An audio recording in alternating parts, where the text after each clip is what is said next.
We've been on for a minute. Yeah. But I'll slate Oh, it have we? if we're ready. Damn it. Again. We're going to have to erase that herpes part.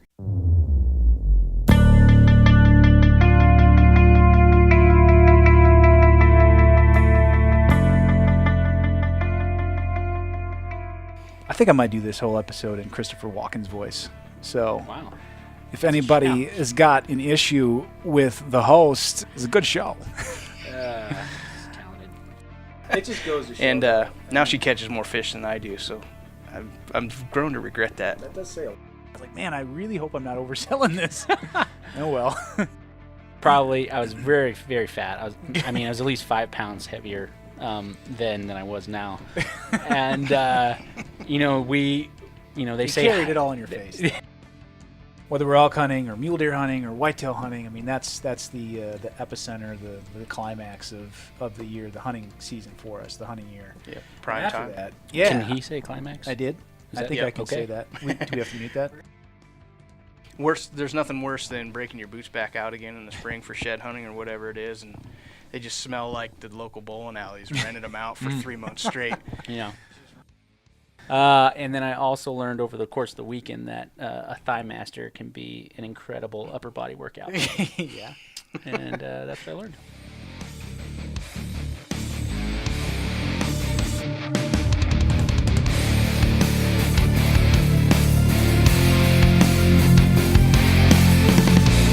Welcome back to another one, though.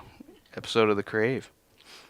We're in Clintonville, Wisconsin. Yes, traveling caravan has gone from Duluth to and Superior to Pelican Lake, Wisconsin, and now we're in Clintonville, home of the Metropolis. truckers. Yes. Yeah. Yes. Nate's first time to Wisconsin? I mean, first time anywhere outside of Superior, yeah. Yeah. Yeah. Which there's a lot more than Superior. So Yeah, that's for sure. Nate's a big Packer fan, which is cool. Awesome. Yeah. So being in Oregon, it's nice to have another Packer fan out Fellow there. cheesehead. Yeah. That's right. Yeah, for Yeah. sure. So I was pretty excited when Jake moved out. Now there's 2 of us in Oregon. So. battle all the freaking Seahawk fans and Right. 49er fans out there. So if you're listening, eat it. Right. Yeah, so we're here. We're here with Dean Muthig, owner, operator, janitor, Right. accountant of. A little bit of everything. Yeah, what do you got going on? I do a deer recovery service here in Wisconsin, and we recover wounded deer for people who can't find their deer when they shoot them. Kind of a conservation tool, I guess. you could say. Yeah. How long you been at it? I've 12 years. Last year was my 12th year doing it. This will be my 13th year coming in. But I was a diehard bow hunter, like you guys, and Still are. I like to do it, but this Yeah. takes up a little more of my time. A friend Sure. of mine said, bow hunting got me into tracking dogs, and tracking dogs got me out of bow hunting. Yeah. Yeah, it so makes sense. it consumes a lot of my time in the fall. Once opening day comes around, Yeah. my time in the woods is not as much for sure. Do you find yourself having to be available? Like, can't go be sitting I in the stand, get a text, and take off, or Usually what I'll do is I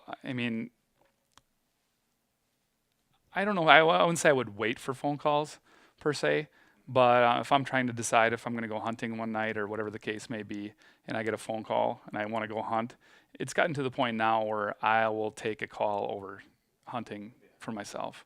I just like doing it that much. So it's become kind of a passion. I've always loved dogs and I've loved bow hunting, and it's a way for me to to mold both of them together. So it's kind of become it's my hunting, I guess you could say. So. Yeah, I mean, you are hunting in a way for sure. Right, Yeah. right. And to be there when a hunter is at their lowest of lows, and having the potential to be a definite high for them is pretty neat to see. Grown men giving you hugs and stuff like that. It's kind of weird, but no, it's really satisfying a lot of times for sure. Yeah. And what's the name of your business? MuckDogs. Everybody asks, where does MuckDogs come from? I played a little minor league baseball, and I played for the MuckDogs, Batavian MuckDogs. So I just kind of tied that in there. Yeah. But that's where the name came from. I knew you played, or at least you know what I was getting confused was with the Cecil Mud Hens. And I was like, I think before we did this and before we traveled over here, I was like, I think Dean played ball for the for the MuckDogs, and I was confusing the two. Sure. So not to be confused with the Cecil Mud Hens. Yeah. Two completely different. Yeah. Completely different teams. No, so that was where the name came from, and I don't know. There's a lot of guys in the area that do it, but it doesn't seem like that there's enough to go around at the same time. There's more. There's probably 5 guys within probably 30 miles of here that do it. Really. And but when it comes hunting season, yeah, it just doesn't seem like there's a enough. lot of bad shots out there. Yeah, it really you never really think of it until you start doing something like this. You never really. It's really eye-opening, to be honest with you. The amount of deer that get wounded, or just guys that can't find them. Bad trackers. Mm-hmm. Yeah. Bad, or they're not even so much bad shots all the time. They're just their post-shot routine. They might push the deer early, or whatever the case may be. They just people don't think right after they shot a big buck, right? Or any deer for that matter. Yep. I did that last year with a average-sized doe. Yeah, and I've said this quite a few times. I don't know how many times I've had this conversation with people. I almost think that it should be part of hunter safety, or if it be bow hunters' safety, or whatever the case may be, is to have something in there about the post shot. What do I do? What do I do following a shot on a deer? All these different things that go through that you should be doing. Like when I was a kid, when I was 12 or whatever the case may be, my brother was the one that told me, watch where the deer goes and watch where you last saw it, and pay attention all these to what different they're doing all these different the body language of the deer and all this different stuff that that I'm asking people on the phone.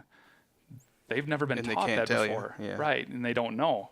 But it all happens just in a split second. So it's hard, for somebody to remember that. Well, I don't know. I thought it was here. I thought it was there, or whatever the case may be. And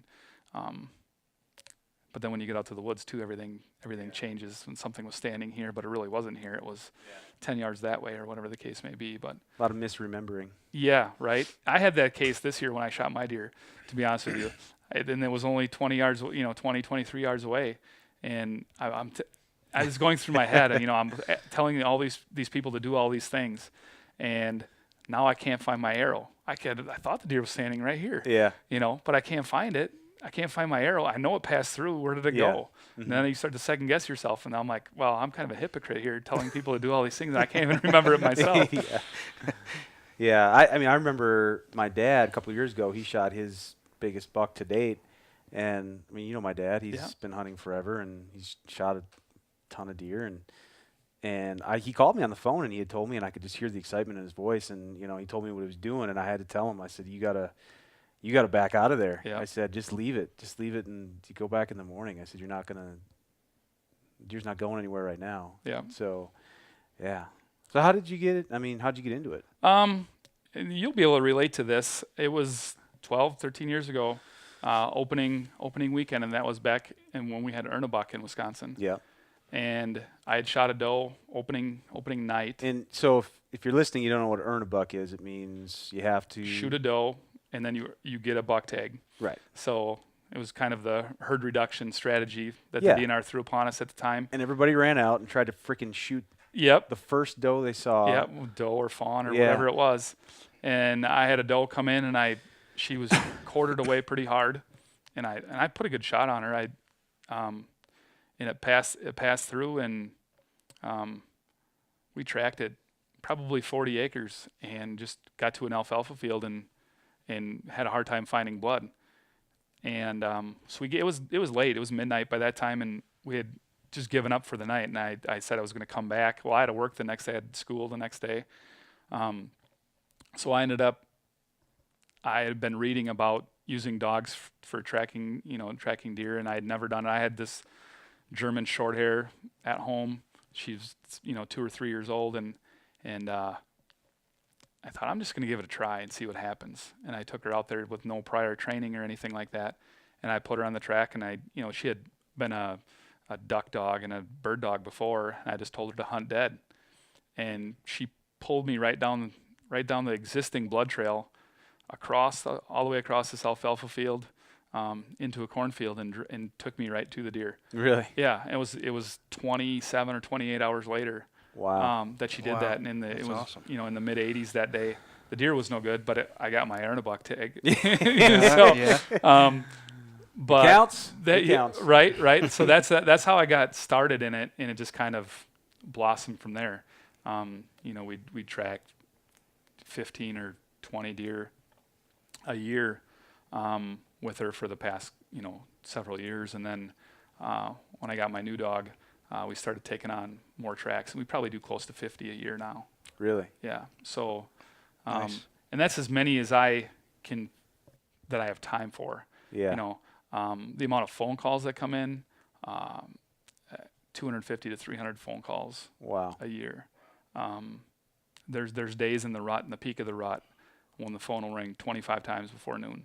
Really? Yeah. Oh my gosh. And it's generally within an hour of this area. Yeah. So if you think about, we're in a pretty good deer area here in Wisconsin, but you draw an hour radius around here, and that's where the majority of my calls are coming from. Even a lot of times closer than that. Yeah. I can stay busy all fall within 20, 25 minutes of here.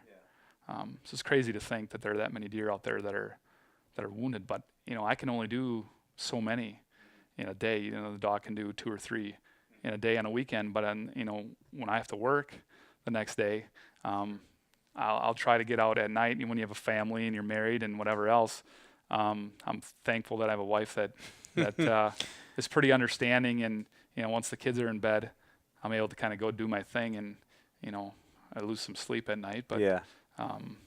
Other than that, But you're doing what you love. yeah, it is a This guy's like a superhero. He puts his cape on. right, yeah, Cloak of night. right. Get home at 3 in the morning and Yeah. go back to school the next day. Get up at 6 to go to school. And So this isn't your full-time gig. no, I'm a school teacher. Yes. So you're super rich. Yeah, right. Yes, absolutely. That's what all the kids think. Yeah. Well, that's awesome. So So you've got the 2 dogs that you run then? Or you I have have more? one now that'll be my primary dog. My old dog is retired now. Last year she only did 2 tracks. She's 13 now, so she's getting to be where she's earned her retirement. no doubt. Yep. And my main dog now will be 5 this summer, and she that's kind of her gig. Cool. That's what she's specifically bred for. She's a Bavarian Mountain Scent Hound. So she's a little German dog that's been bred. That breed has been bred for hundreds of years just to track wounded game. Sure. So they're pretty instinctive with it right Yeah, out of the gate, or you have, or there if you've wasn't done a much ton of training to go involved in the most of the training was me learning her more than I can't teach the dog to do that, but it's more me learning her body language and how she is when she's on track and what she's like when she's off track and all that other stuff like that. But just bringing out that natural instinct doesn't really take a ton. In a breed that's that's like teaching a pointing dog to point. You don't teach them to point. They come out of it's crazy to think that they come out of the womb doing that. I mean, it's amazing to watch. But So what do you think? Like, do you think other trainers? I mean, what's a common mistake people do with dogs? I'm just thinking about what you just said. They're just so instinctive about this. Do people kind of try to overtrain? I would say some people get a little bit crazy in especially with hounds. Hounds aren't like a lab or something like that to take the training like repetitive training, where you can maybe overtrain with a hound where they might get bored from it. But the biggest thing, and I'm still guilty of it every once in a while, is thinking you're a little smarter than the dog is. When you're on track and you think there's no way the deer went this way, but the dog wants to go that way. where you pull the dog off. And I've done it a number of times, and in, as many times as I've done it, as many times as I've been on tracks and trained and whatever else, 99% of the time the dog is right. But you think you know better. Sure. It's like second guessing your rangefinder. Yeah, right, right. Yeah. It gets to be one of those things where you kick yourself because I pulled myself off and cost myself. You end up finding the deer yet, but end up costing yourself 2 or 3 extra hours in the woods, searching around, trying to direct the dog somewhere where the deer didn't go, and the dog is probably thinking to itself the whole time, like, "You moron, what are you doing?" But I think that's the biggest thing, is not trusting the dog, especially even with young, inexperienced dogs. Their nose is so much better than our eyes, that I think you lose trust. And even now, this dog that I have now is very seasoned. She's found almost 100 deer, and Wow. and so she knows her job. She knows what she's doing, but I'll still think every once in a while I have trust issues with her, like, I don't know if that's right or not, and Yeah. where you think this deer is going to stick to cover and the dog wants to track out into an open field. Like, what? That doesn't make any sense. You think maybe We're using logic, or Right, what right. what we assume is logic, Right. logical. right, And but Sometimes A dying wounded- a animals wound- will do weird stuff. exactly. I was just Yeah, going to say that yeah. a wounded animal or dying animal really isn't. yeah, They're just running. thinking, Mhm. straight. So, But how many dogs you got? I have 4. I have 4 dogs. 4-pack. Yeah, 4-pack. That's not the one-man wolf pack. But no, it's I have 4 dogs. I have the old short-haired. I have a 10-year-old lab that I bird hunt with. I have this Bavarian that's going to be 5, and I have a plot hound that I run coon and bear with. I'm just a dog guy, man. Yeah. I kind of got a little bit of everything, but Yeah, That's cool. if you can hunt it with Yeah. a dog, you're on it. I'll do it. Yeah. Yeah. Nice. Like I said, I just love dogs, love hunting dogs. Do you ever think about being a policeman, like canine unit? I just actually, my wife and I had this conversation the other day, and I said, I think I could really do that. I really like that. Well, what's stopping you? What's stopping you? I'm like, well, there's no guarantee that you're going to be a canine handler. You got to kind of go and be an officer first. I just like to do the canine thing. Actually, a couple summers ago, I went down to Missouri and trained with a guy who does police handling. He trains police dogs or whatever. He does the bite work and the drug detection and bomb detection and then like man trailing too. And we worked with him, a friend of mine and I. We went down there and we worked on leash handling stuff, where how to handle the dog. You think you know a lot already, but brought his world into our world and kind of intermixed them a little bit. But it was pretty neat to watch. We got to watch one of his bite dogs do his thing, and Was it? it's pretty intense. Pretty intense? Man. Yeah, you wouldn't think. Did you throw the suit on? I did not. I Oh. did not. I got to hold the dog Yeah. when he had his bite sleeve on, and it was a pretty cool deal. Yeah. Um, Germans? it was a Belgian Malinois, and that was a super intense dog, and so like obedient and well trained too. And it was trained in. It was from Slovakia, and it was trained in Slovak, and Wow. it was. So the handlers had to learn the Slovak command. Yeah, well, he had lived there for a couple of years. Oh, gotcha. But so he knew it, but it was pretty neat. I was walking the dog back to the van. He's like, "Put the dog in the van," and the dog had the bite sleeve in its mouth. He's like, "Give it the out command," and I couldn't remember what it was in Slovak, and I'm like, "What is it again?" And he yelled it from across the yard, and the dog just split it. He Wow. just spit it out on the ground and kept walking. I'm like, well, that's pretty awesome. He would just hold on to it until you tell him to drop it. I mean, literally, and it's biting on this bite sleeve, and all he has to do is just say the word, and it stops. That's Like, impressive. Yeah, I mean, Try that with my it's kids. right. I tell my students all the time. I said, my dogs listen better than you guys do. But Where do you get your dogs? this one I got from a breeder down by Madison, but I'm a member of a German club, the parent club out of Germany for our breed. It's the club for the Bayerischer Gebirgsweisshund, which is kind of the German deal of it, but it translates into Bavarian Mountain Bloodhound. Just showing off. Right. But I'm a member of the German club, and in our club, we people think it's almost like a cult type deal, but we're really passionate about this breed of dog, and protecting the breeding of it and the what the Germans have done, for so many years into producing these dogs. But anyways, our club has been importing those dogs from Germany and from Europe. So a lot of our club members now are getting puppies from Germany or from Europe. So my next pup will actually probably be from a friend of mine whose dog has tested, done all the hunt tests and all the stuff to pass the club requirements to breed. So the dog has to prove itself in the German club by the health test. It has to be healthy, has to be the correct conformation, so it has to look the part, and then it has to pass a very rigid hunt test where it tracks and gun sensitivity and all this other kind of stuff before they're bred. But that's what makes them so good. So that's where our pups are coming from now. But my friend Matt, hopefully this winter will be breeding his female, and he's offered me a pup from there. So that'll be my next one. I hope. So. But it's a pretty neat deal. I mean, it's intense. This isn't like the old farm dog. No, and it's not to say that another dog and any other breed couldn't do it, but to have a dog that specializes in it. Yeah. That's its thing. That's what it does. What it's been bred to do for forever. It's no different than my plot hound that they've been bred forever to be big game dogs. I mean, not any dog can just run and do that.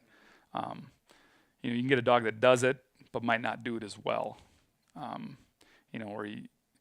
say you could take anybody, and you could put your dog that likes food, or likes, you have a dog, name a dog that doesn't like to eat meat or whatever, and you could take a deer that had been shot and it's been an easy track or whatever the case may be, and that dog could probably find it.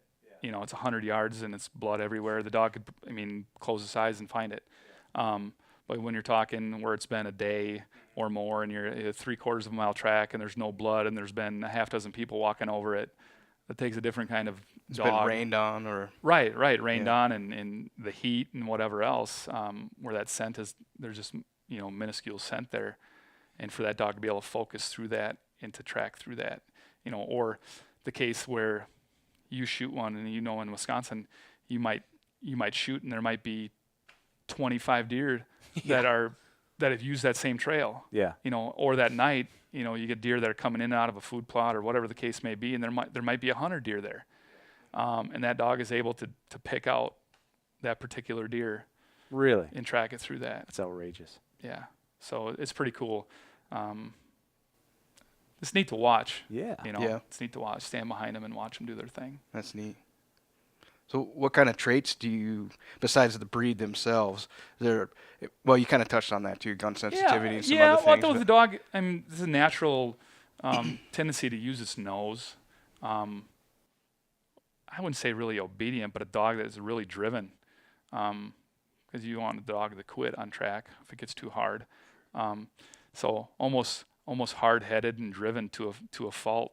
Kind of, it makes them kind of a pain everywhere else. Yeah. But they're really good at their job. This particular dog, my wife will tell you too that she's destroyed more things around our house than any of our other dogs combined. But she's driven. She has to be busy doing something, and if she's not, she's wrecking something. Yeah, she's not going to lay on her bed all day. Yeah, we have our yard is fenced in the back, and if she's outside, she's patrolling the perimeter of the yard. Yeah. I mean, she'll be out there for 3 hours, and she's just going to... She's got a trail worn in the yard. Yeah, yeah. So, she's got to work, and that's what she's bred to do. And I said, if she wasn't so good at what she does, I probably wouldn't have that dog just as a pet. Not that they're not a people dog or a nice dog, but they're made to work. Yeah. There's a lot more going on in there. Yeah, I said the wiring from their nose to their brain is really good, but the rest of it, I think there's a short circuit somewhere. It took her a lot longer to learn things, and I shouldn't say even learn things. I think she's a little more hard-headed than any of my other dogs that I've ever had. they know it, but they just don't want, whatever, they do it on their own terms. So they kind of got to be independent though too. Yeah. You know, when you're in that especially if you're trying to pull them off the track. Right. And she keeps going back and keeps Incorrectly. going back and keeps going back. We've had that happen a few times, and then she just comes up and jumps on me like, what? Why? Yeah. Come What on, are you dude. doing? Trust me. What are you doing? Do they get pretty amped up when you? I mean, they know when you're going out on. Oh yeah. People ask all the run. time, is she cold? Is Yeah. she cold? Because she'll come out of my dog box and she'll sit on the tailgate. We go through the same routine all the time. We put her tracking collar on, we put her harness on, we put all that stuff on, and she's just like, she's shaking. She's just shaking. We're like, is she cold? She's cold. She's cold. I'm like, she's not cold. She's excited. She knows, and she's whining, the whole time when we're doing that. You Every know, she's- fiber's bursting yeah, at the yeah, seams. She just wants to she's go. amped up to do what Yeah. she does. So that's what she lives for. I mean, So take us through a call. Guy calls you out, and you got to run out. You run out to their probably where meet them up at the farm or whatever, and then how does that go down? usually, before I even take a call, usually there's a series of questions that I'll ask that it kind of paints a picture to me as to what I'm getting into before I go out there, and I whether it's even worth taking the dog out on, because not all. I mean, especially with archery equipment, not every deer is mortally wounded. You know what I mean? You might have a shoulder shot or a meat wound or whatever the case may be, and you can usually sift those out just in a phone interview. But I'll ask a series of those questions, and if I decide it's something that that we can probably recover, or there's a chance of recovering, or whatever the case may be, we'll go out to where they're hunting, and we usually walk out to the hit site.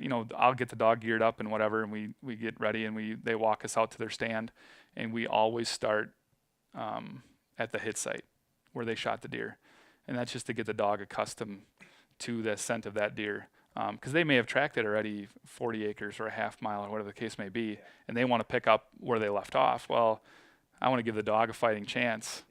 So I want to get the dog accustomed to that particular deer scent, even if there's a blood trail or whatever the case may be. And then we kind of go from there. But I usually try to keep the hunter or anybody else behind me and kind of let the dog do its thing. The dog has to, in Wisconsin, in every state is different. But in Wisconsin, the dog has to be on a leash. Oh, really? So I have a 30-foot lead, which kind of stinks. It's really kind of a handicap more than anything. Yeah. It's always getting hung up on things. Yeah. Probably. But so I have to, she's got a 30-foot leash or, leather lead that we use. And we usually just kind of let her do her thing. And a lot of times I'll have the hunter or somebody else behind me. If I find blood or whatever the case may be, if the dog points out blood, we'll tell them, I'll mark the spot, and they walk up and they stand at last blood, and we just keep going from there. Because it's tough. I mean, you know how hunters are. Oh, yeah, they're And right up in your back pocket. Yeah. And a lot of times I got to tell them to back off, because sometimes that can be, if there's one guy, it's not too bad. Yeah. But if there's if you get an entourage. Do you kind of try to? They've already I called try to for discourage backups. them from bringing too many people. Yeah. But, a lot of people want to see the dog work or whatever the case may be, and I have no problem with that, as long as you're staying out of the way. Where you get other guys that'll come up too, and they'll try to get out in front of the dog, and they're looking for blood or whatever the case may be, and they don't realize that they're disturbing the area and making it harder for the dog. We try to tell the hunter even beforehand. We try to get the message out to hunters: when you're tracking, stay off the trail, stay off to the side, or whatever the case may be. That way, if it does come down to the point where you need a dog, that there's the least amount of disturbance there as possible. Mark the trail well and all that kind of stuff. The toilet paper is your friend. Or clothespins or the little tacks or something. Yep. So anything to mark the trail, so that it gives us a better idea too, that when we're first starting, if we're on the right track and the dog is doing its thing or whatever the case may be. Usually the dog gets, the hunter may have tracked for 3 hours the night before for 40 acres, and it takes the dog 5 minutes. So that's the other thing too. Even if the blood trail is sparse and you can follow it, if the weather's hot or whatever the case may be, the dog can save you so much time. Where it may have taken you, like I said, half the night to find the deer, the dog can do it, in minutes. Is it Does the temperature outside make a difference as far as the dog's ability to pick up the Yeah, scent? that's when I was down in Missouri, I learned from Mark, this guy. He learned a lot about scent and what it does, and humidity and all that kind of stuff affects scent, and even the canopy. If there's a canopy, with the trees, it preserves the scent. If it's out in the open, it burns the scent away, and the thermals going up and down. You think of that when you're deer hunting. For a deer to be able to smell you, it's no different for the dog. At nighttime the thermals are coming down, and the scent stays down. Actually, I prefer to track at night versus the daytime. With a good light, I can see better at night than I can in the daytime. And the scenting is usually better for the dog, and it's cooler at night, and there's more moisture usually. But moisture and heat and all that kind of stuff affects the dog can smell the same either way, I think. But it's what it does to the scent itself. Gotcha. So, anyways. Well, you said so. You said that that your dogs can pick up a specific deer Yep. out of, but they're also so what are they? I mean, so they're learning that deer scent, but they're also picking up the scent of the blood as well. What they're actually tracking is deer has a gland in between their toes, interdigital gland, and that secretes a real waxy substance. But it's no different than us having a fingerprint. That's like a deer's fingerprint. Really? So Gotcha. every deer smells different. And a wounded deer is going to give off a different scent than a healthy deer. Whether it's adrenaline or whatever the case may be, if it's coming through that gland, if it's the dander of that deer, their hair, blood, whatever else is coming out of that particular deer is going to smell different than another deer. And I've heard some other people talk about scent and how a dog deciphers scent or whatever the case may be. And I heard Jeremy Moore, Jeremy Moore from Dog Bone, talks about how I've heard him talk and how he talks about how dogs smell. You walk into a room and you smell pizza. You're like, man, that's pizza. That's really good pizza. And he'll say a dog will walk into the room and they're like, oh, I can smell the sauce. I can smell the pepperoni. I can smell the cheese. I can smell all the ingredients versus just the overall. So that dog is picking out those things. So Then, go ahead. Well, I was just thinking back to it's tracking the scent from the glands as opposed to the blood trail. So Right. theoretically, if you've got two wounded deer in the same area, dripping blood in different places, and they crisscross. Most times, if we're on that deer in particular, the dog's going to stay on that deer. It hasn't really happened all that often, but it does happen to people where somebody from a neighboring property can shoot a deer and they cross paths. But all of a sudden you have a crisscrossing blood trail or whatever the case may be. Typically the dog will stay on that particular deer.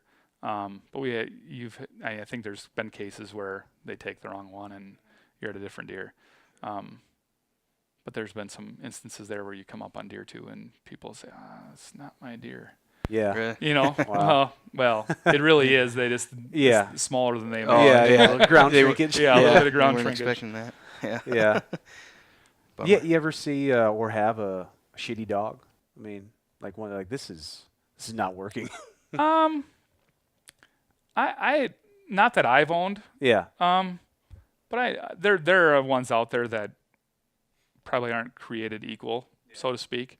I will say that my current dog is better than my old dog. I would say my old dog was average.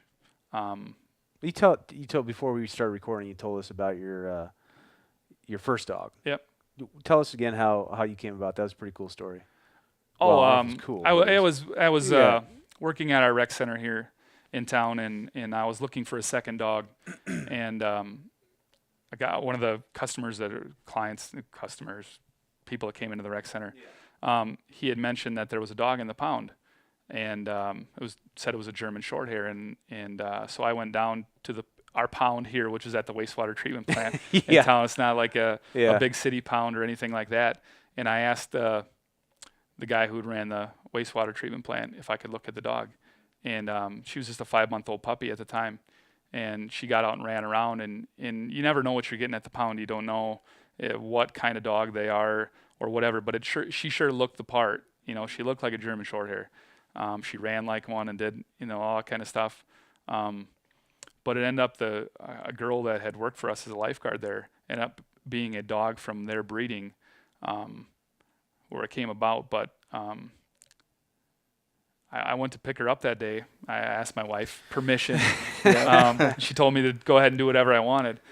And so I brought her home.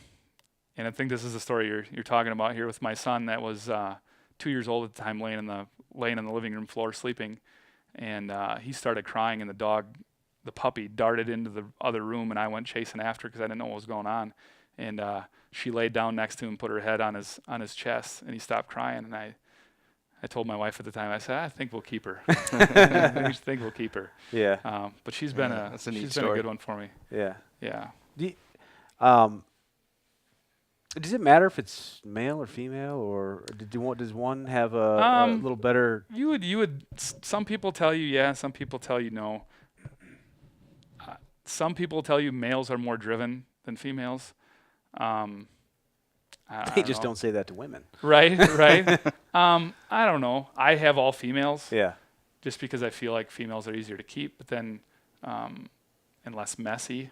Males mark all over everything a lot of times and whatnot. But I tend to think females learn a little quicker than the males do, but I don't know. Then you have to deal with heat cycles and stuff like that if you're not going to spay them. But all my dogs except for one are spayed, so I don't have to really worry about. My tracking dog is spayed too, so we don't have to worry about her being in heat during tracking season. But that's a big thing where a lot of people decide male female just to stay away from the heat cycles. But I don't know. It's whatever you prefer, really. Yeah. And like I but said, it's not well documented and well known. No, I don't think so. Females. I don't think so. If you look around. Oh, that's not good. You talk about I had another question. The legalities. Yeah. In different states.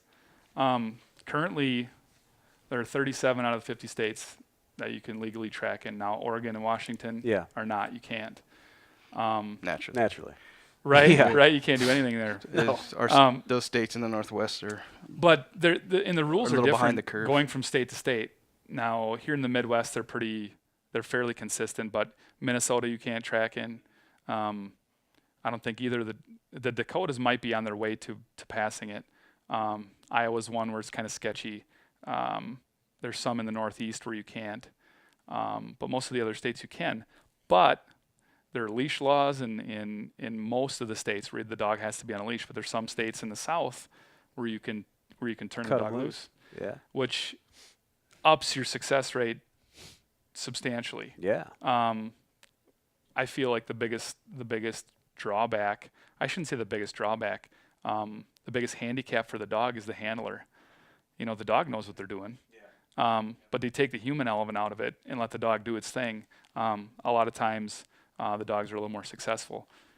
So why the leash law? I mean, what are they worried about? If you think around here, you think that the deer is, the king of everything. Sure. Around here, drives everything. It's the money maker here. Yeah. In this state, and I think the DNR is really panicky and overprotective over deer, and they think you're gonna run deer with your dog or hunt deer with your dog. Mm-hmm. What you think of it, and the other thing here is that the parcels of land are very small. Yeah, and before you know it, your dog could be on a neighboring property or something. Everybody owns a different 40 here, and especially with how protective our people are of deer, they don't want you on their land. So it depends if you have neighboring landowners that are willing to let you track and whatever the case may be. But you might be Sure. 3 landowners over totally before you can get to your dog or whatever the case. So I think that's part of it too, where people are really sketchy about letting you do that. So that's one of the things even, here. If you're tracking during the day, I would be leery of the safety of my dog. Right. If he's out there and he's running across Jimmy Lipper's farm, back Right. 40, he's going to get some lead some shot. hot lead, yeah. But if you look at it too, where depending on the season too, neighboring landowners, and I don't want to be turning my dog loose in the middle of the day in the rut when somebody's Yeah, that would piss me hunting, off. right? Yeah. But the other thing is in Wisconsin, you can't carry a weapon, even the weapon of season, when you're tracking with a dog. So even if it's daytime legal hunting hours, like say if you went to track without the dog, you could take your bow along, Right, yeah. or whatever the case may be. As soon as the dog comes along, I'm glad that's still legal. you can't do that. Which That's kind of tough because if you get one that's, I'm sure you've Absolutely. run them across them, they're wounded yet, yep, or they're down. it and happens a they're- lot. You got to run where all you the have way to back. you have to walk the dog back and have the hunter go get their weapon and go try to dispatch the animal. But our laws here really handicap us as trackers. Were you surprised when you started getting into this, as far as, or were you aware of all those laws? No, and- I was aware of those. Yeah. But they're really frustrating, to be honest with you. And I think more so it handicaps us more than anything, and it's being overprotective, in my opinion, anyways. It's being overprotective of the deer and not thinking Right. of really the welfare of the deer Yeah. versus. Well, they're looking at the overall herd Right, rather like- than the individual deer you're Right. after. Like, my job or what I'm trying to do is I'm trying to find that thing as quick as we can, and if it's wounded, whatever the case may be, I'm looking to put it out of its misery as quick as possible. That's our main goal. That's what we want to do. But the laws don't let us do that. The law says we can't carry a weapon. The law says we can't carry a weapon at night. We can't do that at night. Even the law says that I can't turn my dog loose. Well, if I can turn my dog loose, and I think of down south where some of these guys are doing it, they're waiting less time to track animals because they can turn their dog loose and the dog can bay up the deer and they can walk in there and they can kill it and it can be over quick. Versus I might chase this thing, miles before we catch up to it, and the deer's suffering that much more, or whatever the case may be, where the dog can stop it a lot quicker. But you always have those people that are, like I said, overprotective and are thinking that you're going to harass the deer and everything else that you're chasing. And when you have a well-trained dog, the dog isn't chasing healthy deer.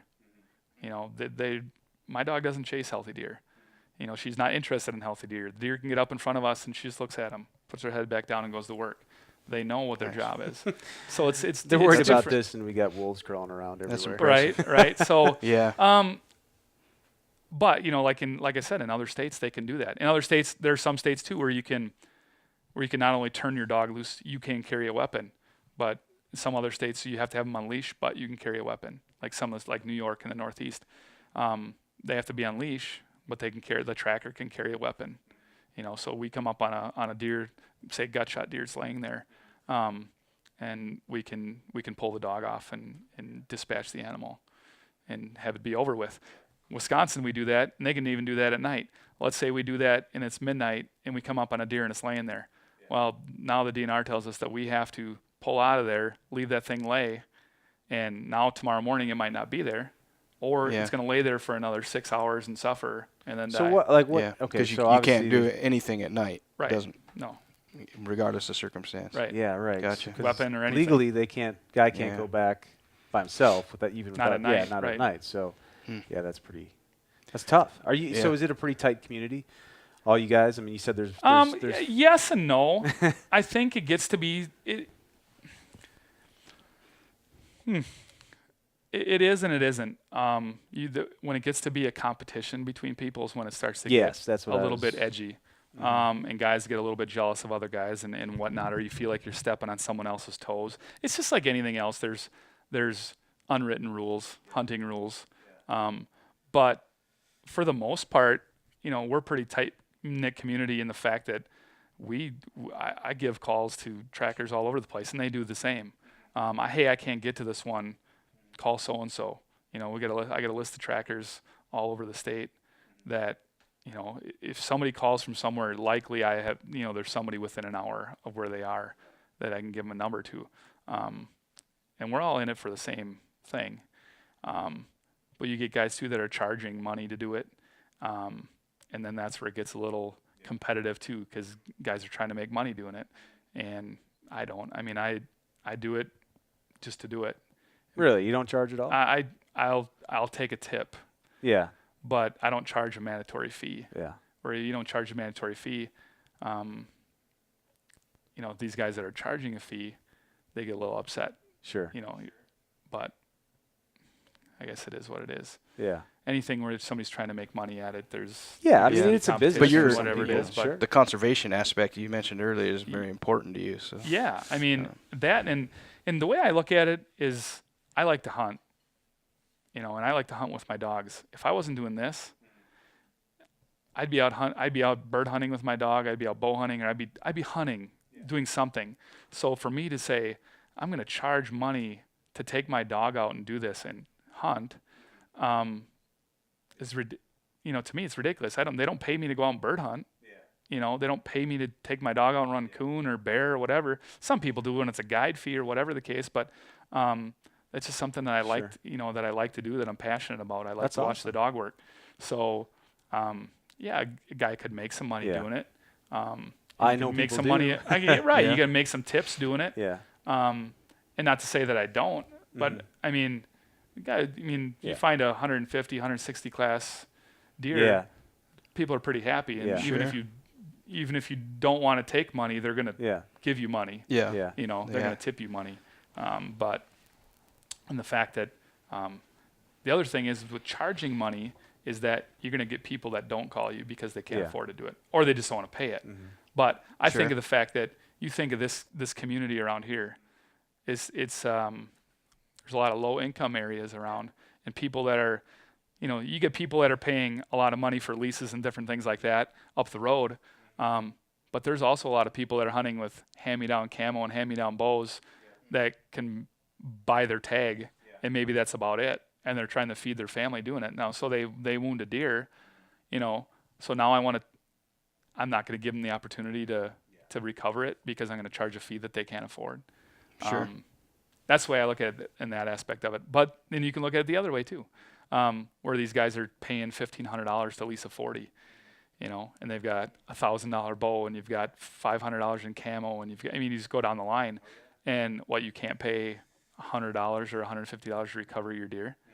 So you can look at both ends of it, and I can, you know, I'm not gonna badmouth somebody that wants to charge, and I'm not gonna look down on somebody that doesn't want to charge. It is what it is. You do what you want to do. Yeah. But I know why I'm doing it. Yeah. Yeah, that's the and maybe most it's- important thing. Yeah.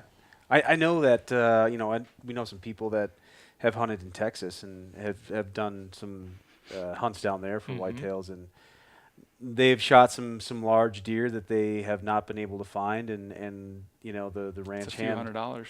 Oh, yeah.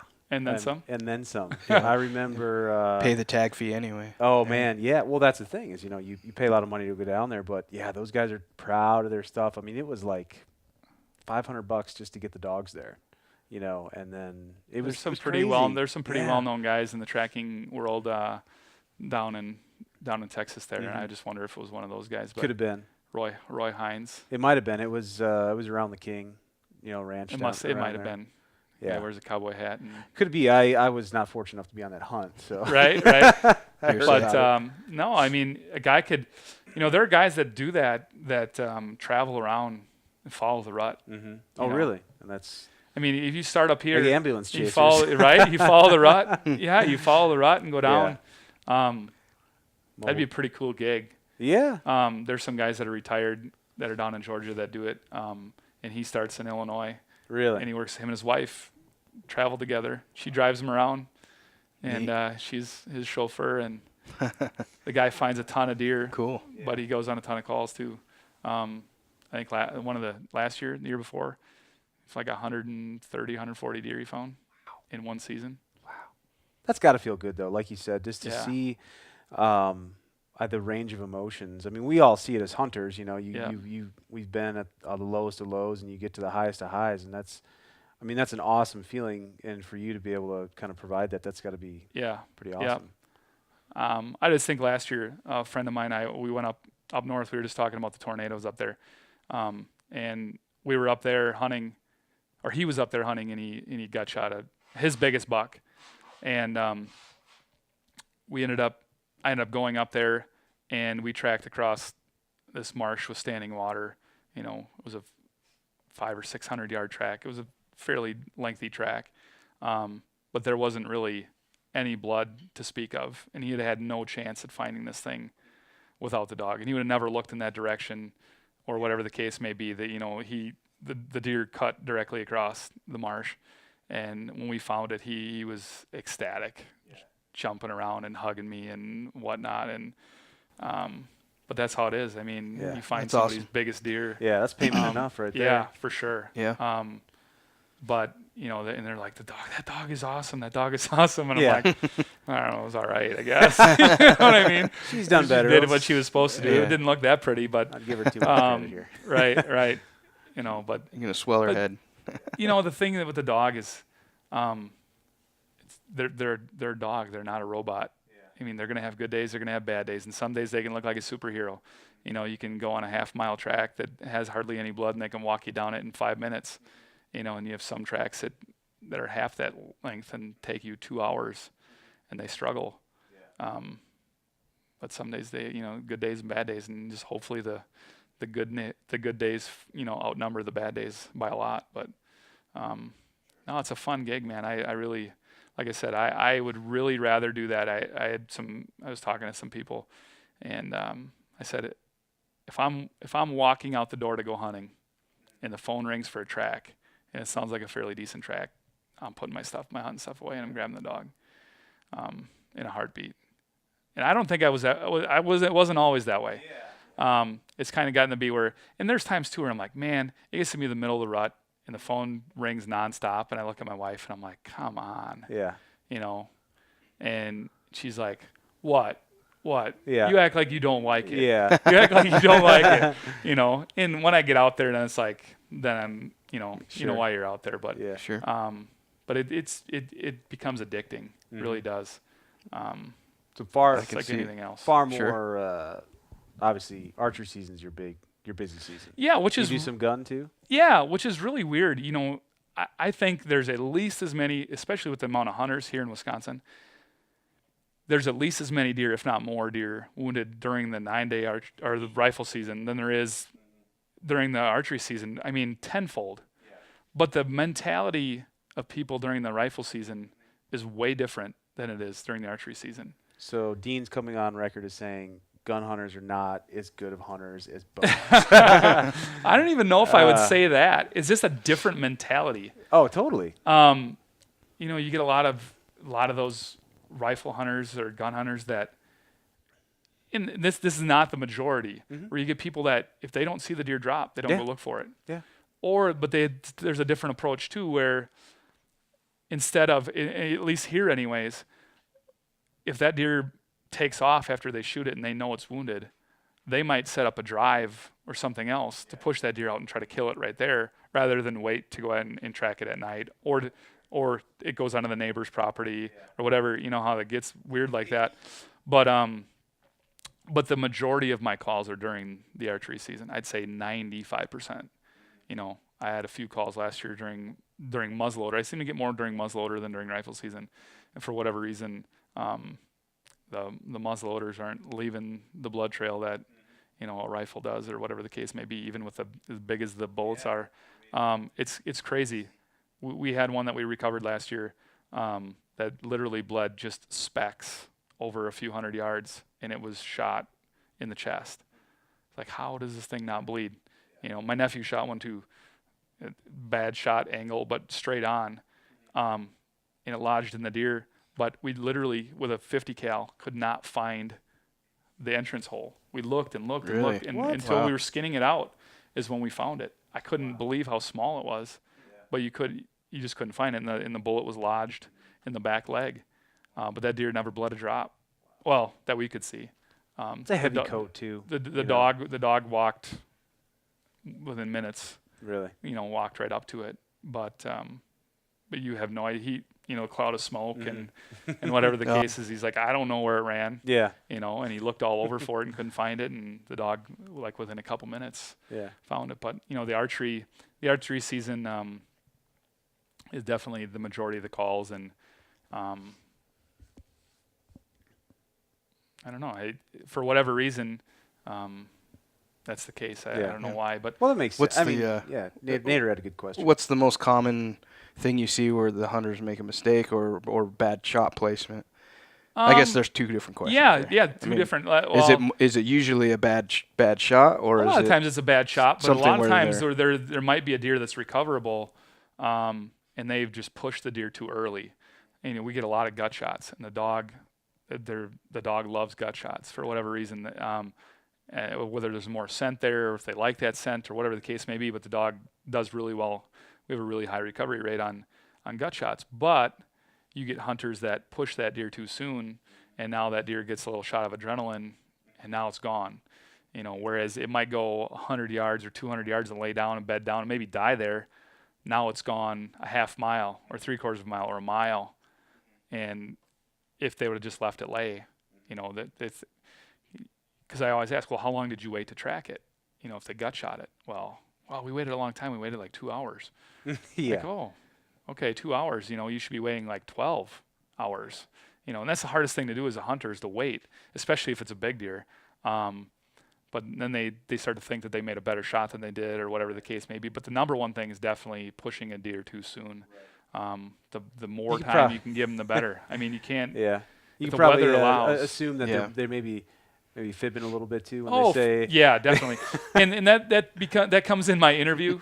When I'm talking to them on the phone, I might ask the same question, but I might ask it in different ways throughout the conversation, and it comes out in the wash for sure. Whether they're, oh, wait a minute, you just answered that question different before. You just told me it was doing this, and now it's doing this. And a lot of people tell you anything to get you out there. But I like the guy that's truthful and says, you know what, hey, we went after it too soon, or whatever the case may be, or just be honest with what's going on. I'm much more likely to come out if I think you're being honest about it, rather than if you're trying to, feed me a line. So you hear that, everybody out there? Don't lie to Dean. Right, don't lie. I'll figure it out. I'm like a detective. I'm like a detective. Yeah. So is the gut shot, is that the paunch? That's your most common? That's the most recoverable, I would say, for sure. But you were talking before, what's another error that hunters make, and you talk about that, a lot of people wait for that quartering away shot, really like that quartering away shot. But a lot of people are aiming way too far forward, especially with archery equipment, on a quartering away shot. And I'll get that all the time. Probably several dozen times in a season where a hunter will say, I made a perfect shot. It was quartering away. They go on and on and on. Well, I made a perfect shot, but we've tracked it a half mile and we can't find it. Well, if you made a perfect shot quartering away, you're standing on it within 150 yards or 200 yards. Yeah. So what they're doing is they're aiming too far forward. They're tucking it right behind the shoulder. And that, the way the rib cage is made, on a quartering shot, when it's tapered like that rib cage, that especially with archery equipment, that arrow goes and it glances right off the rib cage, and it usually goes up the brisket in the front. And that's just a meat wound. That deer's going to recover, and you'll see it again. Guys will see them again, but they're probably not going to die. Yeah. And that's a difference with archery versus rifle too, is that you're shooting a stainless head into an animal, and if you don't get them in the vitals, the meat shot, it's going to scar over, and they're going to live much of the time. Versus a rifle that's carrying in all kinds of debris and hair and whatever else, and that gets infected, and the deer might die, but it might take a couple months for it to die. But you see some pretty crazy things as far as where deer are shot and how far they go and just how tough they are. Just double lung deer that are shot that make it 400 yards or whatever. Doesn't make sense, does it? No. And, single lung deer that are shot, people automatically think they shoot a deer in the lungs or a lung and it's going to die. Yeah. And they live all the time. Yeah. Isn't that crazy? Yeah. Scars over, and they. Yeah. We've had some in the past. We had a really big deer in the past, actually, that a guy shot with a bow, and then his son shot it later with a gun, 2 months, a month later. Yeah. And it was healed up, and it looked like, had you not known the deer it was split G2s on both sides. Yeah. And had you not known, that was the exact same deer, you would have, and had you not been looking for it, you would never have seen it. Wow. But the hide was all healed over, and he said when they gutted it out, you could see the scar in the top corner of the lung. Yep, it had a scar in the top corner of the lung. Yeah, The you deer think a bled. punctured lung. Yep, and that Man, that's crazy. But the thing is, like the lungs are, not all parts of the lung are created equal either. You know, especially when you've been doing this for a while, you learn a little bit more about deer anatomy and where you can hit them and where you can't hit them, and you know. People say, you hear all the time, you know, high lung, that's great, you know, low lung, I don't know. But what do you think about that? Lower and more forward, the better, because there's more of the blood vessels are toward the heart than in the back. You know, when you get the back, there's some capillaries that are back there, but it's not enough that's going to bleed a deer out. Right. You know, where you get lower and forward in the lungs, that deer's hemorrhaging and it's dead in short order. Plus it's, you know, the collapsing both the lungs or whatever the case is. If you get it back in there, it's really not going to, that back corner of the lung there isn't going to do much. But just people not really knowing deer anatomy either is tough. I wrote an article when we started the Crave, and I wrote one about people erring on the gut side instead of because people, and even me growing up, you know, and granted the archery equipment that we had back in the day was not what we have today, but it was always, you know, you were so afraid of the big bad shoulder, you know, and when you really look at it, there's not a lot there. I mean, you have to hit it pretty square in you know, in the shoulder bone to actually not get any penetration. Right. You know, you're usually hitting the leg, you know, the humerus bone. Rather than the shoulder blade, which is way up. Yeah. You know, and even that, a lot of that stuff, you're gonna bust right through it. So. You know, and if you think about it too, and if you look at deer anatomy, and how their backbone comes and dips forward in the front, and you got the big long spines, you know, and the shoulder blade sits right over the top of those. Well, if you're shooting through there, there's not lungs there, you know. So if you hit it high enough to actually hit, you know, if you're up high enough and you hit the shoulder that high, there's nothing there. You know, it's a meat wound. But you get the illusion that like, hammered it. It looks good. Looks good. Yeah.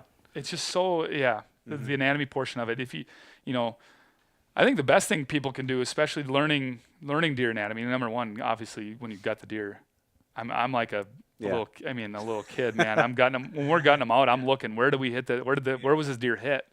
You know, and I want to see where it was hit and what you know, as far as what the deer did, how it bled and all that kind of stuff. You're learning everything. But when you process your own deer too, you know, you're boning them out and you're cutting the meat away, man. You learn a lot. Yeah. I actually posted on my Facebook page. I posted on there a picture of the rib cage. And actually the spine sticking up off of there and how the rib cage tapers. And if you just look at it from that standpoint, you can learn a lot about where to shoot and where not to shoot.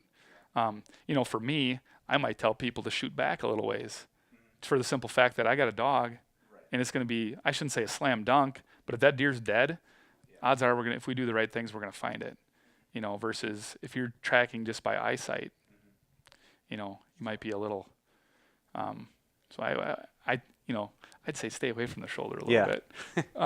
Stay away from the front part of the deer. It's, you know, the other thing we talk about archery equipment too is angling shots. And we were talking about rage broadheads before, and I would say just expandables in general. The whole thing about, you know, better penetration, whatever the case may be, it's all BS. We know that because it takes kinetic energy to open those things. Well, but you think about you opening those big blades too on an angling shot, you're opening yourself up for deflection a lot of times, especially, you know, with a deer that's angled or whatever the case may be. And we see a lot of that where they hit and they glance and they angle, you know, they do all kinds of weird stuff. Whereas I don't think you get that as much with a fixed head. You know, there's not a lot of moving parts. Yeah. No. You know what I mean? Yeah. Well, if you look at that razor thin, you know, 1.5-inch blade too, you know, that's a lot of surface area too. Yeah, you got to push through. And you know, one of my dad's bigger bucks here, he had shot, and it wasn't even the angle was because he was just his angle in the tree, but it entered, and the entry wound looked great. And I remember that deer. Remember that deer? Yep, I sure do. The neighbor found it. Yep. And a few days later, and the exit hole was down, it shot right out the bottom. Yep. you know. Glanced and, out. No, I would. So do you find that a lot of, I guess, it's kind of tough to tell because expandables kind of dominate the market. Well, that's what I was going to say. Right. We have the most amount of tracks from expandables, but that's what is out there. That's what most people are shooting. So it's hard to say. Yeah, and I've seen them do bad shot. Bad shot's a bad shot. Mhm. You know, if you put a good shot on a deer, it doesn't matter what head you're using. If you're using sharp blades, Yeah. it's going to do its job. But I think you really get into it gets sketchy when you get angling shots and big diameter broadheads. Yeah. You know, you're opening yourself up for Yeah. Well, I think something bad people to get a happen. little ballsy too when they, like, hey, I can make this shot. I got this giant, 2 Yep. 2.25 inch, and I can put it wherever I want. It's Yeah. gonna bleed. It's gonna die. right. And And maybe that is that's the a case. misconception there too. Yeah. With people think that if a deer's bleeding, they're automatically going to die, and I've seen deer lose a lot of blood, and you don't come up with them, and all of a sudden 2 weeks later they got them on camera, or whatever the case may be. A meat wound will and- bleed a lot. No, I think another misconception, Nate and I, we've talked about this off camera, maybe on camera too. I don't know, but Possibly. just when people say, "Oh, there's blood everywhere." Oh yeah. Yeah, how little bit of a Right. cup of blood, how you can make that last, Right, and right. go and go and The thing I'll say to people is, have you ever had a bloody nose? Okay, stand there with a bloody nose once for 5 minutes and see how much blood is there. It's going to look like a murder scene. You know what I mean? It's going to Yeah. look like for sure like somebody got killed right there. But deer are a whole lot tougher than people too. And you can see, blood the amount of this table. yeah. Where You they've get a stood paper cut, yeah, anything. where, like where that. they've Stood or stood where they've stood bedded for down 5 or- or 10 minutes, deciding on which way they're going to go, and it's a huge amount of blood, and all of a sudden it disappears. Usually not a very good sign. Typically they don't bleed less as they go, Right. bleed more as they go. But yeah, that's a definite. That's one where man, there's blood everywhere. It's funny that you said that because people say that all the time. I made a perfect shot. That's one of the best Yeah. ones too. I made a perfect shot. There's blood everywhere. Well, why are you calling me? Yeah. Yeah. If that was the case, you'd not be calling me. So let's Yeah. kind of get to the bottom of this. Or you Let's need figure to it out. seriously up your tracking game. right? Yeah. Right? For sure. I mean, sometimes there's a weird, there's a odd case where they do really make a good shot, perfect shot, and the deer just for whatever reason doesn't bleed, or they just can't find it off the get go. Sometimes when they take off, they might not bleed right away, or there's weird cases where the hide and the muscle don't line up with where it goes through the rib cage. The deer might have been flexed and turned, and they shoot. And now when the deer runs, now that muscle wall covers up sure. the rib cage. Yeah. Well, now there's nowhere for the blood to go, and the only blood that you're getting is from the flesh, which might not be very much. Well, I never really thought about that, but that makes sense because how many times you recover a deer It's- and you look at the entry hole, but all you're seeing is the Through cut the hide. through the hide, and it's covered up by either fat Yeah. or Yeah. muscle. Yeah, it's like or 4 inches from the. Yep. The entry to I've the had it body happen. cavity. You stick your finger in there once, and you're into the rib cage, and you got to follow the rib cage, and all of a sudden, right there it is. It happens a lot, and that's an answer to why some deer don't bleed versus others too. Do you think guys' egos sometimes Oh, for sure. they don't call you Yeah. because like I don't Yep. need a dog. Yep, for sure. I've heard people say that just in passing. Oh, you needed a dog to find that one. Who cares? Okay, yeah. Who cares why? You're right. Leaving Yeah. it Bravo. died. Yeah. You know what I Yeah. mean? Bravo for calling somebody Yeah. Yeah. to find instead your of deer letting it rather than letting it sit there. Oh, waste. yeah, Yeah. great. It took you 2 days to find it. Now it's rotten. Right. Yeah. The dog found it in 10 minutes. I'm patting the guy in the back for making the Kidding. call. Yeah. Yeah, for sure. But that's, you guys know how some people are. Yeah. I, They wake up and piss excellence. Yeah. Right, or they're just mad at the world, and they're jealous of somebody else who, it might be a huge deer, and instead of saying congratulations, oh, you needed a dog to find that one. Yeah, so what? Yeah, hunting, especially me living in Wisconsin in the Midwest and then going out west. It gets pretty personal around here. I mean, it's unfortunate. It gets so. It seems like it brings out the worst in people sometimes. I've had this conversation quite often, and where did that turn? When did that start happening? in my opinion, it started happening when QDM started coming around. Now, as much as it's done for the quality of our deer in the state, because Wisconsin produces some huge deer. What's QDM for those that quality don't know? deer management. Okay. And you know, it got to, you know, when it first started, people were shooting 2-year-old deer or bigger, you know, and people put in their own little rules and whatnot. And, you know, some places are now, you know, some of these leases are 150 inches or bigger or whatever the case may be. Well, obviously And the you get quality, your ass fined if you shoot something smaller. right. And the quality of the deer has gone through the roof. But what it's also done is, in my opinion, is really brought out the worst in people. You know what I mean? It's really brought out the worst in people because now friends are fighting over shooting someone else's deer or shooting a deer that's too small. Family members are fighting. You know, there's people that are in the same family, don't even talk to each other anymore because they got in a fight over a stupid deer.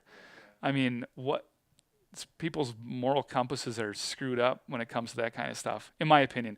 You used to be able to go anywhere here and knock on a farmer's door and be able to hunt.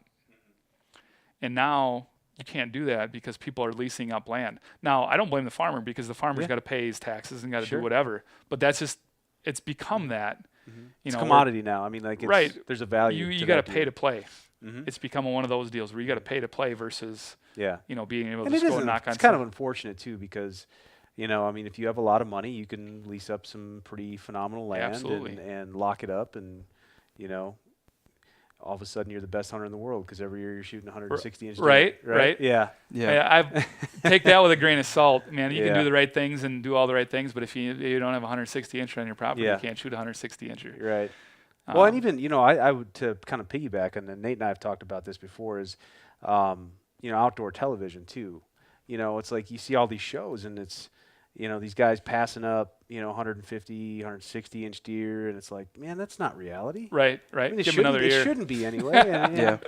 And not that that's wrong. I mean, if you have the means, it's all good. But it's like our industry has put so much focus on. Oh, sure. You know, who's you know, friends, family in the outdoors, Mossy Oak or something like that. Mm-hmm. You know, whatever it should be. You know, antlers and, you know, mass, whatever. It's right. just, it's backwards for sure. So for sure. And I mean, I use this as an example. Some friends and I lease some land, and you don't get it very often anymore where a guy shoots a deer and they're happy for the other guy. Yeah. You know, I called up my buddy I texted him when I shot my deer, and I told you this story before, and I thought it was a deer that he had passed up. And he was excited as if he shot it. You know, he was happy for me. He's like, "Congratulations, man, that was awesome." You know, and we came up on the deer, and he's like, "I don't think I've seen that one before. Yeah, that wasn't the deer." But he was genuinely happy for me. Yeah, and you don't get that anymore. And I was genuinely happy when he shot his deer on our lease. You know what I mean? It's one of those things where that's fun to lease with people like that. When you kind of have the same ideas. Shoot what makes you happy. Yeah, exactly. You know, what might make me happy is something like this. What might make somebody else happy might be a 160 incher. You know, but whatever it is, it is. And I'm not going to force my opinions or my views on someone else. It's the same thing with tracking and charging or whatever the case may be. Yeah. So takes the fun land, out of it. Like you said, private land. I mean, in the West, everybody kind of has fair. It's like we all go out there and we all go elk hunting and you know, everybody's kind of got a fair shake. You know, there's very little private land or you know, a lot less of it. So yeah, it's a weird thing, man. I mean, it's people's entire life. It's fanatical. Sure. Yeah, right. It drives everything that they do, for sure. Yeah, for sure. So do you have any like memorable tracks? Any, you know, top 3 that were either good or bad, or ones you know, like, man, if I would have done this? And I tell this story. This happened 2 years ago. It was just kind of funny. Everybody's like, "Do you have any funny stories or any goofy ones or whatever?" We like funny people that you meet. Right? Yeah, man. You get some. Yeah. I usually try to take somebody along with me if I think it's going to be a weird one. But no, this was a couple of years ago, and it was during gun season. I got a call, and a guy shot a deer, supposedly a huge buck, on a drive. I won't go any more into it than that. that he shot this huge buck on a drive, and they couldn't find it. So we met him at a gas station. We followed him, would seem like an hour back into the middle of nowhere. And I was thinking, like, these guys were going to drive us back in the middle of nowhere and kill us or whatever. but anyways, there ain't no deer, is there? Right? Exactly. But we get back there, and it was kind of a weird deal to begin with. He shot it off of a unnamed road, so it was legal to do, but couldn't find where this deer had crossed, or they had tracked it a little ways already, but couldn't figure anything out where anything was. So we searched and searched and searched to try to figure out where this deer actually crossed the road. And finally, I had just kind of let the dog free search for it, and within literally, we had searched for trying to find it on the road for I don't know how long, 15, 20 minutes. And I let the dog free search for about 2 minutes, and she found, boom, and it indicated right there, and she found a chunk of bone. Well, this guy had told me on the phone that the deer was shot in the shoulder. Usually shoulder blade doesn't chunk off or anything like that. It's a flake it's or more cartilage. So I thought it was almost. it was leg shot, and I was pretty sure it was leg shot. But anyways, we track and we track and we track, and this deer makes a big loop, and it comes back out, and it literally the deer had to have crossed right where this guy was standing. Because it crossed this gravel road right. He's like, well, I shot it right there. Well, how did you not see this thing come back across unless you were gone right away? I don't know. Maybe he went to look for it. Like when he went, it came behind him or whatever. But we ended up going, and it was through the worst, nastiest swamp, that I've been in, and it was half freezing, half not freezing. So you're breaking through the ice all the time. Is miserable. And we get way back in on this, and we come up on this deer, and it's bled out. It's shot through the femur. It was shattered. It was shot through the leg. But it was a doe. Uh-oh. So I'm like, Did you walk up on it first? Were you yeah, first oh on yeah, it? yeah. Me and the dog, I'm like, I was expecting this giant 12-pointer, like he said, you know. And I'm like, yeah, we found it, but it's a doe. Oh, yeah, that must have been the doe that I shot at first. Oh, wait a minute. Are you kidding me? Yeah, never told me anything about the doe that he shot at prior. But so apparently he got 2 shots off at deer on a full run across this road. And the first one was a doe that he shot at, and the second one was a buck. So we actually hit the doe. Clean miss on the buck. And he got me out there to track this. It was in the middle of nowhere, in the middle of the night. But it was rewarding. The dog did a fantastic job. And the dog doesn't care if it's got a rack or if it doesn't got a rack. Sure. So it was a pretty cool deal. The deer, I don't know how it didn't bleed as much as it did, but Can you tell by your dog's mannerisms when they're getting close to the deer? oh, for sure. Yeah. I mean, And actually the dog, for whatever reason, and this sounds kind of crazy, but I can kind of tell by the dog's body language if it's a mortal wound or if it's just a muscle hit. A lot of times the dog is much less interested in the track if it's a non-lethal wound for whatever reason. Now, I don't know if that's just canine instinct or what it is, but she tracks a lot more enthusiasm if this is a dead deer versus one that's just a muscle hit, shoulder hit or whatever the case may be. But yeah, when we start to get close, she'll kind of catwalk. She'll get real cautious and whatnot. Because she figures it's there somewhere. Well, right, and she's been nailed by a deer before where it's kicked her, or like in a cornfield. We come up in a cornfield and you can't see, you to me away, and she's at the end of a 30-foot leash, and she comes up on one that's bedded in the corn, and she either gets, nailed with one with its rack or hammered with one with its hoof. So she's came back a couple times, tail between her legs, where she's gotten zapped before. So she's usually, now when we start to get close, she'll start to get pretty cautious. She'll a lot of times pick her head up and start air scenting and looking, or she'll start catwalking and get real nervous. She used to get real nervous when we come up on them if they were still alive, but now she seems to get cautious on pretty much even if they're dead when Gotcha. we come up to them. So yeah, I'll tell the hunter a lot of times, be on the lookout Yeah. because her body language is telling me that it's getting close. Yeah. You know, whether it's alive or if it's dead or whatnot. I said, be on the lookout for one laying ahead of us or whatever the case may be. So That's neat. I had one with my nephew too. That's probably my most memorable. It was his biggest bow buck, and he shot it almost straight under him, and it was like one lung shot, and it went.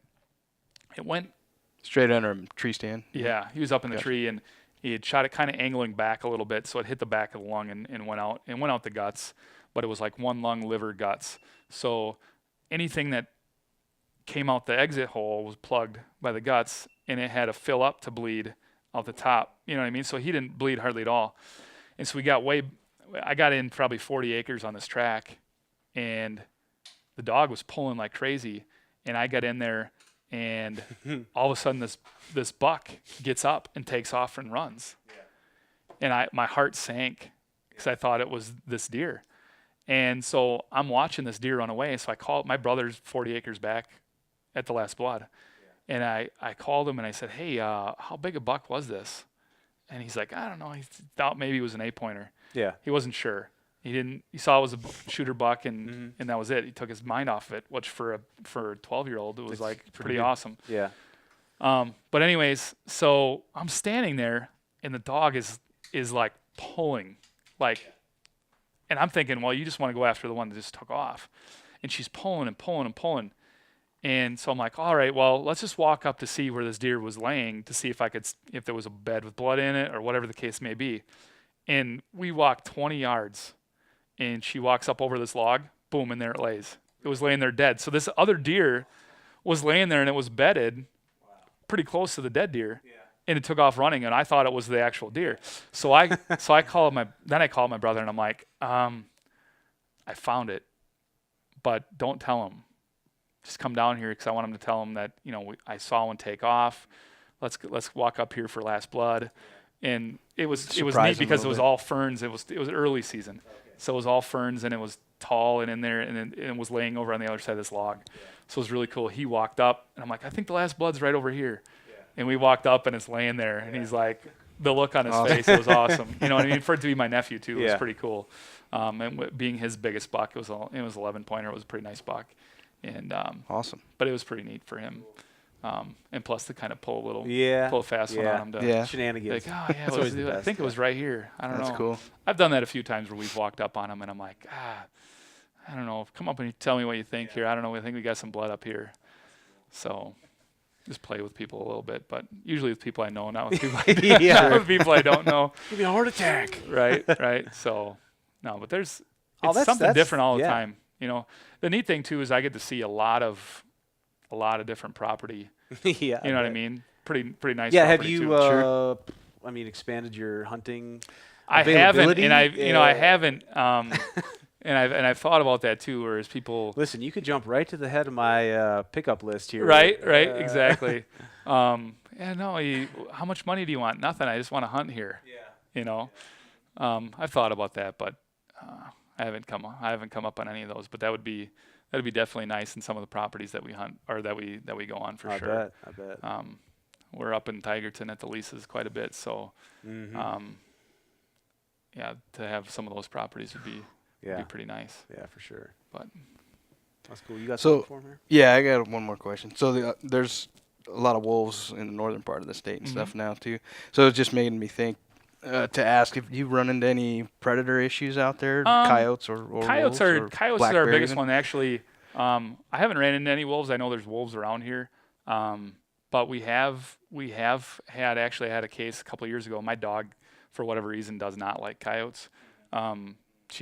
They freak her out or whatever. But we had a liver shot deer that we were after that it got into a pond. And actually, before we got to the pond, we could hear the coyotes down near this pond. And there were 3 or 4 of them down there, and they were yipping and howling, and they were fairly close. And we got down to that pond, and her body language changed big time. She got real cautious and wasn't sure. And then not long after that, there was a coyote that was real close that was challenge barking us. Like, Oh, really? yeah, less than 100 yards away. Really? And it was and every time that thing barked, it was distracting her, and that was a deer that we ended up not finding, that the hunters found a couple days later, and I attribute it to that was just too much. It was too much of a distraction for her, and that's we've had cases too where we've come up and there's been coyotes that have totally destroyed a deer. Yeah. But nothing that's really pushed us off or I guess really scared us or anything like that. But a lot of people ask if I carry a weapon or carry a sidearm or whatever. Number one, I can't. I'm not supposed to. But I guess I've never really felt threatened enough to. Well, especially when it's That you get to the happen. dog, you got usually with a couple of guys. Yeah. I mean, there's You got really the nothing dog that right there with you stops on the it. Coyotes leash, are too. getting a little more bold. As far as that goes, there's not as many people hunting them anymore and trapping, and fur's not worth much. But they get to be pretty bold, man. I mean, you get on a fresh kill and you gut one out, and they're following you out. You know what I mean? Or they're right on the gut pile not long after you can hear them yipping and stuff like that. But I haven't really had many issues with them, but I know it scares a lot of people off as far as if it's wolf area or whatever. We tracked a bear last year in the prime wolf area in the northwest part of the state, and I didn't have a weapon, and it was so thick that I couldn't see unit eye away. Wow. And Spooky. Yeah, right. And the dog's on the end of a leash pulling, and I'm like, man, and we're tracking a wounded bear. And Yeah, just having a wounded bear situation. we've had a couple of spooky those enough. too, where we went after. I'll never do it again, but we went after a bear at night, which I don't recommend to anybody. But we were tracking this thing in the middle of the night, and my dog would go into a berry thicket and then come storming back out, Yeah. and I'm taking off with her. And I'm like, sorry, Yeah. dog, you're getting it before I am. Yeah. I'm out of here. But yeah, we had to pull off of that one. It got onto some land that we couldn't go on. But You do quite a bit of bears? no, not a ton. And I wish we would get more bear calls, but it tends to be where the way our state is set up bear wise, if you're in this zone, you tend to get more calls in zone C down here, because you can't run hounds. But a lot of guys that if they wound one, they'll try to call up hound guys and just run them with hounds. Gotcha. Which isn't probably ideal either, to run a wounded bear with hounds.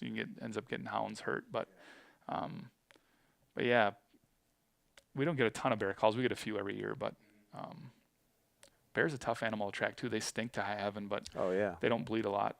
No. Typically with the fat and the hair and everything Yeah. else, but they're tough cookies. Yeah, basically have paintbrushes on the outside of right, your body. right, yeah, big Yeah. bowl of lard with a hair on them. But yeah, I don't know. We haven't had a lot of issues with predators, but more so predators eating what's there. Already got to the carcass before you did. Yeah, and that's one of the things where a dog can save you a lot of times too. But we've had cases too where we've made decisions to push a deer because of there's high predator density here, or weather or whatever the case may be, where you push a deer earlier than you want, and it doesn't turn out in your favor, but you end up jumping the deer or whatever the case may be. But the predator thing is definitely one of those things you take into consideration, where how much time do you give a deer? Because if I give a deer this much time, while I get to it, it might be gone. So it's unfortunate, but it's something that you deal with. Yeah, sure. That's Cool, man. all I had. We're kind of up against it, so you got anything else? Nope. Cool. Right You got on. anything It's been fun. else you want to talk about, dude? I don't know. Anything that people need to know about? Or where do they find you? They What's wanna- that? I said, You got a Facebook page? I have a Facebook page. I'm not a member of United Blood Trackers, but in other states and anywhere actually around here, there's a group called United Blood Trackers. They promote awareness in blood tracking and using dogs to track, and they're kind of the voice as far as getting it legalized in all their states and different places like that. But they have a website, unitedbloodtrackers.org, and you go there, and there's a thing on their website, a drop-down menu where you can find a tracker, and you can click on any state, and there's a list of people that are that's United cool. Blood Trackers members, and you can find a tracker that way.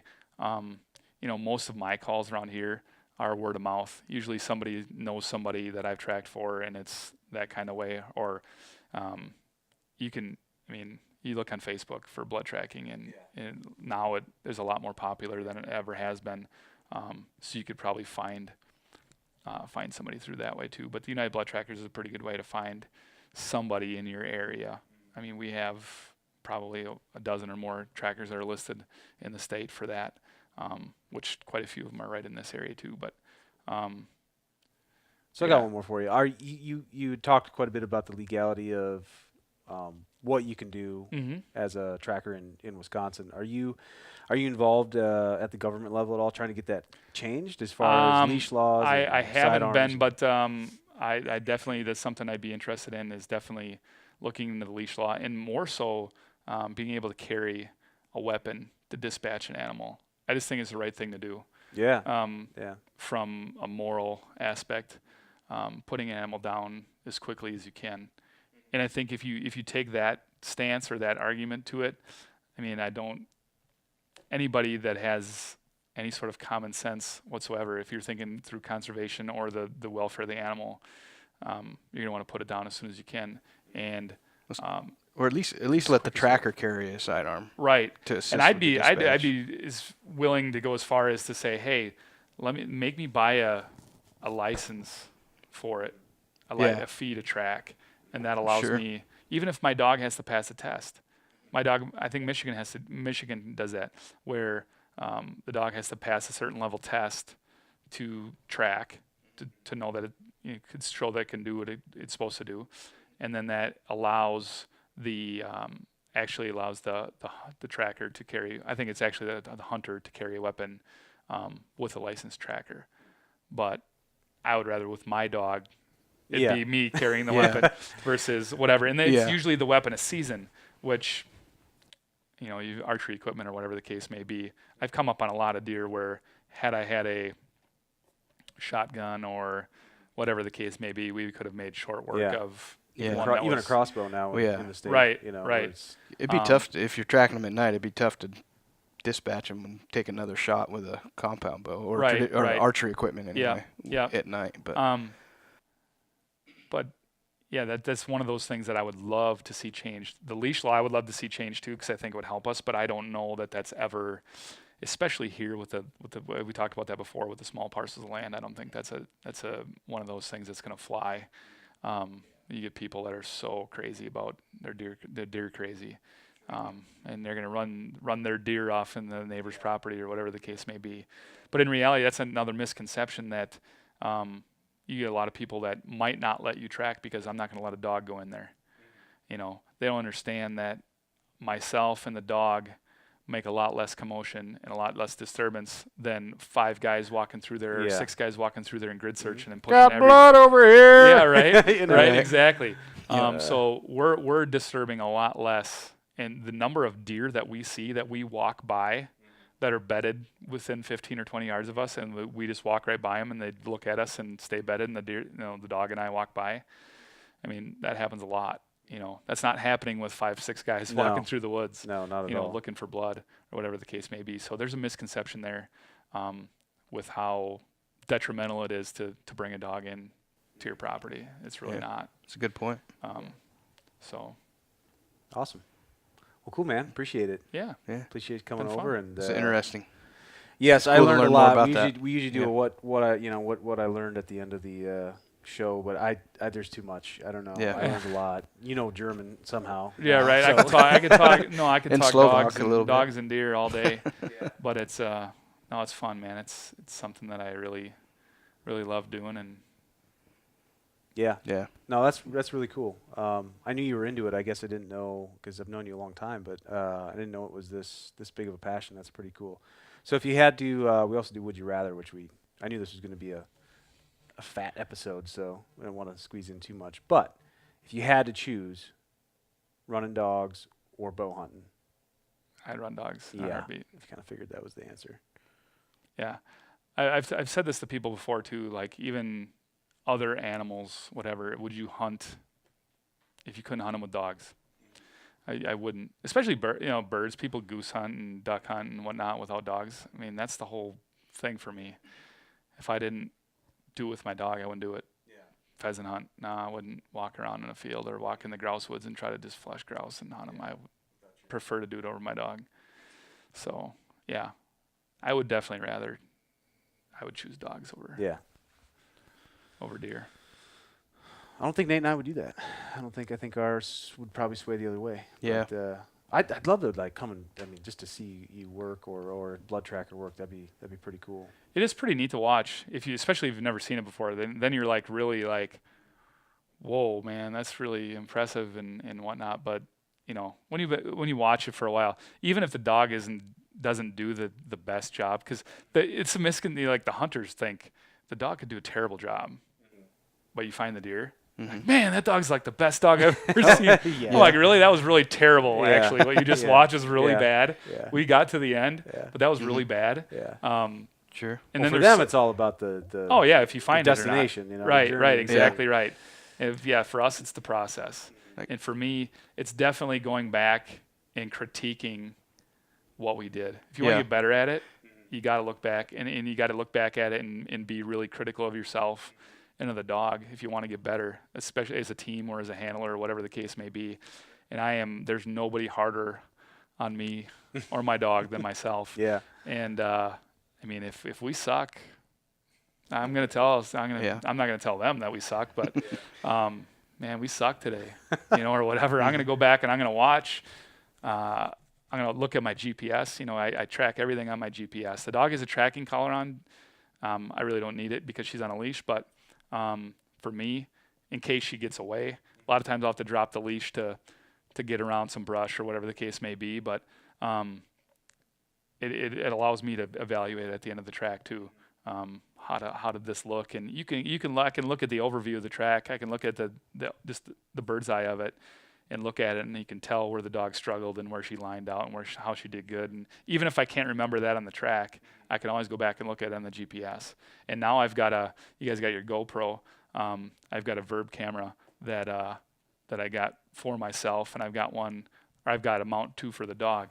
Oh, cool. So I plan on doing a little more of that. And it's more just to evaluate tracks myself, just to watch us and watch the dog's body language and whatever else, just to learn from it. What could we have done different? You learn more from the ones you don't find than the ones you find. How often do you come? It's probably fairly common, but I mean, when you get a call out and you're running with the dogs, I'm sure you've got a lot of instances where it actually teaches the hunter something new about tracking themselves, even without absolutely. a dog. Helps them learn more about deer behavior. And we take every opportunity. I do, and I'm sure other trackers do too. Every opportunity you can to educate a hunter on the what to do and what not to do, things to look for blood-wise, the spatter of the blood, the color of it, the consistency of it, how much there is. Where it's how high it's wiping. I mean, there's so many different things. My wife would be so proud that you said spatter, not splatter. Yeah, she's a forensics gal. There you go. But just the way it does that on a leaf can tell you the direction the deer's going, whether if you don't have any tracks or anything like that, and the consistency, the color, it all tells you where the animal's hit. And you could have everything on the track tell you that it's one wound, but all of a sudden there's one little piece of evidence that says, wait a minute, the guts might have been hit here. You know what I mean? We talked about the guts plugging up the hole, and all of a sudden maybe you have the flesh wound and it's bright blood, it's muscle blood, and all of a sudden there's one little dark spatter of blood that has some grit in it. Oh, guts. Or anything, how high it's wiping, or the volume, even the volume of it too, can tell you a lot. But most of it's like how long to wait.